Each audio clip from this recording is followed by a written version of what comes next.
Boa noite a todos e todas, 13 de maio de 2020, quarta-feira, está começando o Resumo com o Bernardo, o meu resumo diário dos principais acontecimentos e como que eles afetam os seus investimentos e o seu dinheiro. Vamos lá, começando. Antes de começar, uma coisa que eu peço sempre no final, mas eu vou começar pedindo hoje por favor, no final do vídeo, marca 3 pessoas aqui para elas também verem esse meu conteúdo, também receberem essas informações e poderem investir melhor. Você me ajuda muito e eu sou muito grato.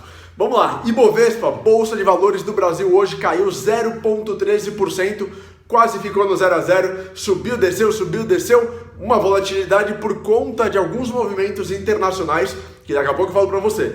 A bolsa fechou a 77.772 pontos, 77.772 foi a pontuação da bolsa no dia de hoje. O IFIX, índice de fundos imobiliários, caiu 0,88%, S&P caiu 1,75%, Dow Jones caiu 2,17%, Nasdaq caiu 1,55%. Mais um dia, acho que é o terceiro dia na semana, de dólar alta do verdinho. Subiu hoje 0,58% para R$ 5,90, meu Deus, cada vez mais próximo dos R$ 6. Falta só 1% mais ou menos, 1,6% mais ou menos de alta do dólar para atingir o valor psicológico, né, dos R$ 6. A gente fala valor psicológico porque o mercado tem alguns valores que são tidos como aquele limite psicológico ou um dado que a partir daquilo é bom ou é ruim. Então, por exemplo, 80 mil pontos, perder os 80 mil pontos do Ibovespa é algo ruim, porque mostra para os investidores de que o mercado está indo mal. Então, são pisos e valores redondos, normalmente são barreiras ou pisos psicológicos. Bitcoin subiu hoje 5,86%, petróleo americano, WTI, valorizou 0,98, pouquinho, para 25,79 dólares, e o Brent, que é o petróleo europeu cotado na Bolsa de Londres, é o petróleo do Oriente Médio usado pela Petrobras, subiu 0,27% para 29 dólares e 49 centavos de dólar. Oi! Essas são as informações mais importantes. Agora vamos para as notícias, para as análises que impactaram hoje os seus investimentos. Acho que a notícia mais importante do dia de hoje veio lá dos Estados Unidos. O presidente do Federal Reserve, que é o Banco Central americano, o Powell, ele fez algumas declarações importantes. Primeiro, ele disse que talvez sejam necessárias mais ferramentas, mais pacotes de estímulos na economia americana para ativar a economia e para reanimar a economia depois de todo toda a questão econômica, recessão, queda de produtividade, etc., por conta do coronavírus. Então ele falou que talvez seja necessário mais interferência e mais pacotes de ajuda por parte do governo dos Estados Unidos e do Banco Central. E isso sinaliza algo ruim, por quê? Por um lado, um pacote de estímulo ajuda a economia e ajuda as empresas. Por outro lado, mais um pacote, depois do pacote trilionário que já foi feito pelos Estados Unidos nessa recessão, sinaliza que as coisas são piores ou o buraco é mais embaixo do que pensavam e do que os investidores acreditavam. Por isso que as bolsas caíram e reagiram mal. Além disso, ele disse que ainda não dá para saber qual que é, ainda tem muita incerteza no mercado, não dá para saber exatamente quando que os Estados Unidos vão voltar a crescer, quando vão sair dessa recessão e que talvez os impactos sejam mais negativos do que esperado nessa que tem tudo para ser a pior recessão desde a Segunda Guerra Mundial. A Segunda Guerra Mundial acabou em 1945, a gente está falando que, enfim, em mais de 60 anos é a pior, mais de 65 anos seria a pior recessão da história dos Estados Unidos. Sobre juros negativos, quem me assistiu aqui ontem viu que eu falei de uma provocação do presidente americano Donald Trump de que os juros dos Estados Unidos deveriam cair mais rapidamente. Quem tem a palavra final é justamente o Banco Central, o Fed. O Powell disse que ainda não há nenhuma prova da eficácia de uma redução adicional dos juros americanos para o terreno negativo, ou seja, juros negativos nesse momento não tem nenhuma eficácia comprovada. Enquanto isso não for alcançado, não tiver uma eficácia comprovada, não tem por que levar os juros da maior economia do mundo para o terreno negativo. Essa foi a resposta do Powell às provocações do Trump. Amanhã tem dado importante saindo dos Estados Unidos. Amanhã é o dia, toda quinta-feira, a agência de emprego e de trabalho dos Estados Unidos divulga o número semanal da semana passada de pedidos de seguro-desemprego, de auxílio-desemprego da economia americana. A expectativa é que amanhã seja reportado na semana passada 2,5 milhões de pedidos de seguro-desemprego, um número ridiculamente alto, mas menor do que 3,17 milhões que foi pedido na semana retrasada. Então isso tem caído semana após semana. A gente já chegou a mais de 5 milhões, 4 milhões de pedidos, mais eu acho, 5, 6 milhões de pedidos em uma semana só. Então isso tem, de certa forma, diminuído semana após semana. E tem algumas projeções dizendo que os Estados Unidos podem chegar, o Goldman Sachs, que é um dos maiores bancos do mundo de investimentos, dizendo que o nível de desemprego nos Estados Unidos pode chegar a 25%. Imagina, 1/4 da população americana desempregada. Isso aqui é um choque violento na vida e na economia americana. Estoques do petróleo, números hoje importantes sobre a quantidade de petróleo que tem estocada, né, no país, e muito petróleo estocado desestimula novas extrações e novas produções de petróleo, porque não tem basicamente onde armazenar todo esse petróleo. Os estoques semanais do petróleo americano, os números vieram abaixo do esperado, vieram em 700, teve uma queda de 745 mil barris da semana retrasada para a semana passada, sendo que tinha uma estimativa de uma alta de 4 milhões. Então teve uma queda importante nos estoques, e isso de alguma forma fez com que os preços do petróleo, as cotações, não caíssem mais do que era esperado. Teve uma queda hoje, teve uma volatilidade, na verdade, não teve queda, teve volatilidade, porque é uma grande preocupação de como a pandemia do coronavírus afeta economias internacionais e como essas economias vão reagir consumindo menos petróleo. Crise política, agora vamos vir para o Brasil. Antes disso, vamos para a Europa. Estados Unidos, Europa, Brasil.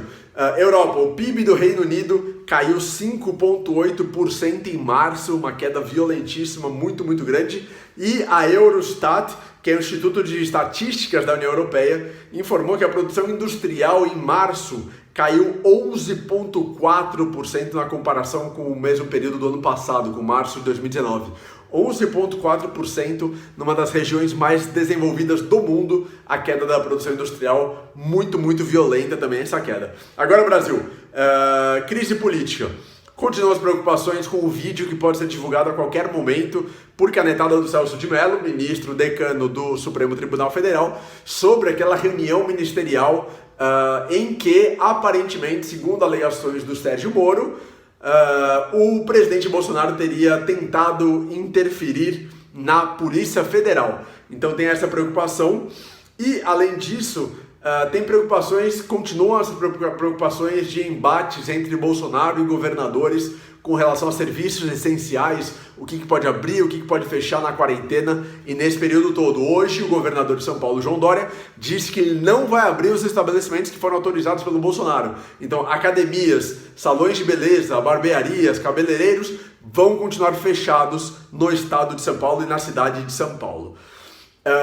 Varejo Brasil, continuando no Brasil, as vendas do varejo caíram, segundo o IBGE, caíram 1,2% na comparação com o mesmo mês de março de 2019. Em relação a fevereiro, a queda foi de 2,5%. Gol, setor aéreo. A Gol disse hoje que ela tem dinheiro só para mais 10 meses de operação. E ela está negociando, está analisando um possível financiamento de R$1 bilhão para ter mais caixa e conseguir passar melhor por esse período de crise. Tem várias companhias aéreas na América Latina apostando e precisando muito de uma ajuda dos governos para não quebrarem, para elas não sofrerem mais do que estão sofrendo por conta de toda a crise do coronavírus e a queda violenta na demanda por passagens aéreas e por viagens.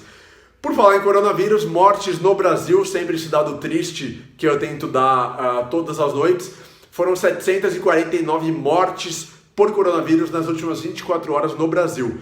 Total já está em 13.149 mortes e a Casa Branca dos Estados Unidos disse que o Brasil terá até 4 de agosto 84 mil mortes. Então a gente está falando que junho, julho, agosto, 2 meses e meio mais ou menos, a gente teria mais 66 mil e tantas mortes em 2 meses e meio, de acordo com a Casa Branca dos Estados Unidos. E, por fim, PIB Brasil. Agora uns dados um pouco complicados também. O Ministério da Economia, liderado pelo Paulo Guedes, cortou nessa quarta-feira a projeção para o PIB de 2020. Tinha uma projeção anterior, agora o Paulo Guedes e o Ministério da Economia estão projetando uma queda, uma recessão de 4,7% em 2020. Se isso se concretizar, será a maior queda do PIB, né? Então o pior ano em termos econômicos do Brasil, desde simplesmente 1900, quando começou a série histórica anual do PIB. Ou seja, em toda a história do PIB brasileiro desde 1900, em mais de 120 anos ou mais de 119 anos, será a maior queda do PIB e da economia brasileira, uma queda violentíssima, muito, muito preocupante. Essas são as estimativas do Ministério da Economia. Por quê? Tenho dito aqui também bancos, UBS, Goldman Sachs, falei de, acho que Credit Suisse. Hoje foi o dia do Bank of America, um dos principais bancos também do mundo, que faz uma estimativa de queda do PIB para 2020 do Brasil de 7,7%. 3 pontos percentuais a mais, pior do que a estimativa do Ministério da Economia. E o Bank of America projeta um dólar no final de 2020 a R$ 5,85.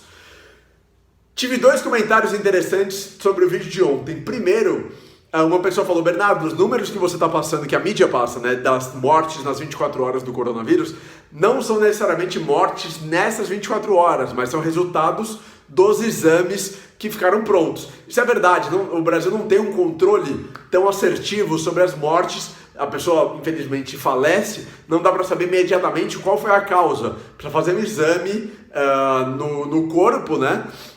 No sangue, para saber se havia presença do coronavírus, se morreu por conta do coronavírus. Aí esse dado entra na estatística. Então essas 24 horas, elas muitas vezes pegam mortes que aconteceram há dias ou semanas no Brasil. Esse é o primeiro ponto. Segundo ponto, que acho que foi o vídeo que eu mais tive críticas a questões políticas. Galera falando que eu fui meio parcial, criticando o Bolsonaro. Gente, tem uma coisa que eu posso garantir, é que tanto aqui no Instagram quanto no meu YouTube, vocês nunca vão saber se eu sou a favor do Bolsonaro, contra o Bolsonaro, se eu voto no PSDB, no DEM, no PSOL, no PT, nada. Porque aqui o meu objetivo não é falar de política. O meu objetivo é falar sobre a economia, investimentos, finanças e mercado financeiro. E como que a política interfere em tudo isso. Mas nada de política. Então eu tento ser sempre o mais imparcial possível, nada de mídia lixo. Eu uso notícias, porque essas notícias interferem sim no mercado financeiro, e essas notícias servem para eu entender o que está acontecendo na economia e no mercado financeiro. Agora, sem entrar em nada de política. Beleza? Tudo que eu pedi lá no começo do vídeo, por favor, marque aqui 3 pessoas, não custa nada para você, é de graça, mas me ajuda muito. Marca 3 pessoas aqui que precisam ver esse vídeo para saber o que está acontecendo com investimentos e cuidar melhor do dinheiro. Eu te agradeço muito. Obrigado, um abraço e até amanhã. Tchau!